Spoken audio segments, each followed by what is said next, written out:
सैफ अली के ऊपर जो हमला हुआ उसको लेकर मुंबई पुलिस ने करीब 5 संदिग्ध लोगों को डिटेन किया और उसके बाद एक आरोपी पकड़ा जो बांग्लादेशी बताया गया, मोहम्मद शरीफुल इस्लाम शहजाद इसका नाम बताया गया। लेकिन अलग अलग सोशल मीडिया और अलग अलग खबरों में ये बात बताई जा रही है कि जो व्यक्ति हमलावर सीसीटीवी में दिख रहा है 16 जनवरी की रात को, वो अलग है और जो पकड़ा गया शरीफुल है वो अलग है। इसको लेकर बहुत कन्फ्यूज़न मचा हुआ है और एक बात ये भी आ रही है कि सैफ अली खान इतनी जल्दी स्वस्थ होकर कैसे अस्पताल से आ गए, अगर उनके पीठ में चाकू घुसा हुआ था और 6 स्टैबिंग थी।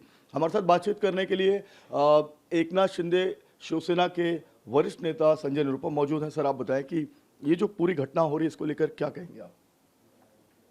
पूरी घटना बहुत दुखद है, बहुत ही ट्रैजिक है। सैफ अली खान का परिवार इस ट्रॉमा से जल्दी बाहर निकले और अपने आप को सेफ एंड सुरक्षित महसूस करे, ऐसी हम कामना करते हैं। लेकिन सैफ अली खान जिस तरीके से कहा गया कि घायल होकर हॉस्पिटलाइज हुए थे, जिसके तहत उनके अंदर उनके पीठ में 2.5 इंच का चाकू 2.5 इंच की घुस गई थी और लगभग 6-6.5 घंटे उनका ऑपरेशन चला था। ऑटो वाले ने बताया कि वो बहुत लहूलुहान स्थिति में वहाँ पहुँचे थे और शायद 6 बार उस पर हुआ था। अब उसके बाद 4 दिन के अंदर जिस तरह से रिकवर होकर वो लौट आते हैं, वो हमारे मन में बहुत सवाल खड़े करते हैं। और सवाल यही है कि क्या इतनी बुरी तरह से घायल होने के बाद कोई व्यक्ति इतना जल्दी ठीक होकर आ सकता है क्या? आखिर ठीक है, सैफ अली खान जिम जाते हैं और फिजिकली बहुत फिट हैं, वो मान लिया, लेकिन क्या ये मेडिकली संभव है? ये हमारे मन में एक सवाल है। और यहीं से सवाल उठता है कि उस दिन 16 जनवरी की आधी रात को दरअसल हुआ क्या? कितना बड़ा हमला था, कितना गंभीर हमला था, कितना संगीन हमला था? इस बारे में निश्चित तौर पर सिर्फ और सिर्फ सैफ अली खान बता सकते हैं। और सैफ अली खान ने अभी तक पुलिस के साथ बैठ के अपना बयान नहीं दिया है। उनको बयान देना पड़ेगा और बयान देने के साथ साथ वो चाहें तो पूरे मुंबई के लोगों के समक्ष वो उपस्थित हो सकते हैं और अपने साथ जो घटा है वो बता सकते हैं, क्योंकि उनके ऊपर जब हमला हुआ तो मुंबई में बड़े पैमाने पर एक तो मुंबई पुलिस के कानून और व्यवस्था पर सवाल उठाया गया। सारे अपोजिशन के नेताओं ने, गृह मंत्रालय, गृह मंत्री, सरकार, मुंबई पुलिस, सबको कहा कि सब निकम्मे हैं, लोग कुछ नहीं कर पा रहे हैं। और इसको सलमान खान को जो धमकियां मिली उस घटना से जोड़ा गया। उसके बाद फिर जो बाबा सिद्दीकी की जो निर्मम हत्या होती उस घटना से जोड़ा गया। फिल्म इंडस्ट्री के लोग बाहर निकल के आ जाते हैं कि साहब हम लोग बहुत असुरक्षित महसूस कर रहे हैं। तो ऐसे वातावरण में आपको बताना पड़ेगा कि दरअसल हुआ क्या उस दिन, वो कितना संगीन मामला था। तो आप ये चाहते हैं कि सैफ अली खान आए मीडिया के सामने और अपनी बात रखे, उस पूरी रात के घटनाक्रम के बारे में ये बताएं? बिल्कुल बताना पड़ेगा, सिर्फ और सिर्फ वही बता सकते हैं, क्योंकि 16 जनवरी की रात 1:30 बजे से लेके सुबह 3 बजे तक वही थे और कोई था ही नहीं। पुलिस की एंट्री सीन में बाद में होती है।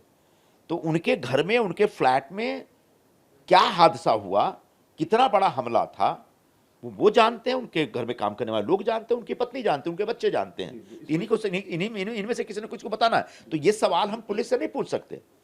वो जो हमला था वो कितना संगीन था, इसका जवाब पुलिस के पास है ही नहीं, क्योंकि जब तक ये लोग नहीं बताएंगे तब तक पुलिस भी नहीं बता सकती। सर, इसमें एक बात ये भी आ रही है कि वो चोर जो है चोरी के इरादे से आया, घर के अंदर 5 पुरुष मौजूद थे और 5 महिलाएं मौजूद थी। इतने सारे लोगों के बीच में उसने 3 लोगों को इंजर्ड किया। सैफ अली पर 6 बार स्टैबिंग की, बाकी 2 जो मेड हैं, नैनीज हैं, उन पर स्टैबिंग की और वो भाग गया। तो ये 4 जो पुरुष उसमें थे, जो नौकर थे, जो स्टाफ थे, उन पर भी शक आ रहा है। पुलिस ने अब तक क्लीन चिट नहीं दिया उनको।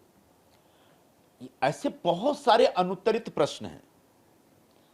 उस घर में 4 पुरुष, काम करने वाले टोटल 6 लोग, उनके बच्चे, उनकी पत्नी, सैफ, और एक आदमी, एक बांग्लादेशी बाहर से आता है और घुस के मार के निकल जाता है, कोई पकड़ भी नहीं पाता है। फिर पूरे बिल्डिंग में खून का एक बूंद नहीं दिख रहा है। खून के धब्बे तो दिखेंगे कहीं ना कहीं पे। उस पूरी बिल्डिंग में बड़े पैमाने पर फिल्मी लोग रहते हैं, किसी को कोई इंफॉर्मेशन नहीं है। इस तरह की घटना के बाद लोग सबसे पहले पुलिस में फोन करते हैं, 100 फोन करते हैं। पुलिस को फोन नहीं किया जाता है। पुलिस को इंफॉर्मेशन मिलती है अस्पताल जाने के बाद। तो ऐसा क्या था कि ठीक है, अगर कोई व्यक्ति बुरी तरह से घायल है तो उसको सबसे पहले हॉस्पिटल जाना चाहिए, इस तथ्य को मैं समझता हूं। लेकिन आते जाते पुलिस को फोन तो करना पड़ेगा आपको, और पुलिस को मैसेज भी बहुत लेट दिया जाता है। तो ये सब पूरे प्रकरण में क्या मोटिव था और क्या गुत्थी है, इसको तो सिर्फ और सिर्फ सैफ अली खान, उनका परिवार ही सुलझा सकता है। सर एक बात ये भी आ रही है सोशल मीडिया में कि जो आरोपी जो उतर रहा है, हमलावर जो उतर रहा है, सीसीटीवी में जो दिखाई दे रहा है सदगुरु शरण बिल्डिंग में, और जो आरोपी पकड़ा गया है उसमें डिफरेंशिएट लोग कर रहे हैं, बहुत सारी बातें इस पर आ रही हैं। इस पर आप नहीं, वो तो मुंबई पुलिस को जो प्रारंभिक तौर पर जो जानकारी मिली उस आधार पर उन्होंने पहले जीरो इन किया एक व्यक्ति पे। पता चला नहीं ये हमलावर नहीं है, ये बिल्डिंग में आया तो था लेकिन ये किसी वो चप्पल चोर टाइप का व्यक्ति है और उसका नाम वारिस या कुछ था। बाद में किसी और एक नाम की चर्चा होती है, कनौजिया जी शाहिद हैं, शाहिद। और कोई नाम आता है।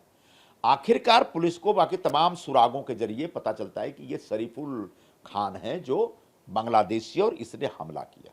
अभी तक के जो तमाम साक्ष्य हैं, जो एविडेंसेस हैं, उसके आधार पर पुलिस कन्विंस हो चुकी है कि ये शरीफुल ही है।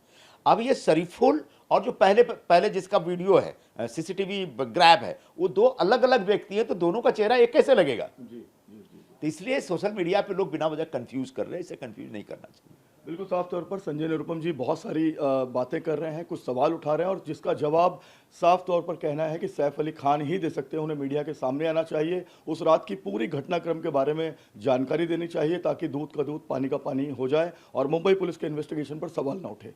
कैमरामैन साईं दत्त के साथ जयप्रकाश सिंह, TV9 मुंबई।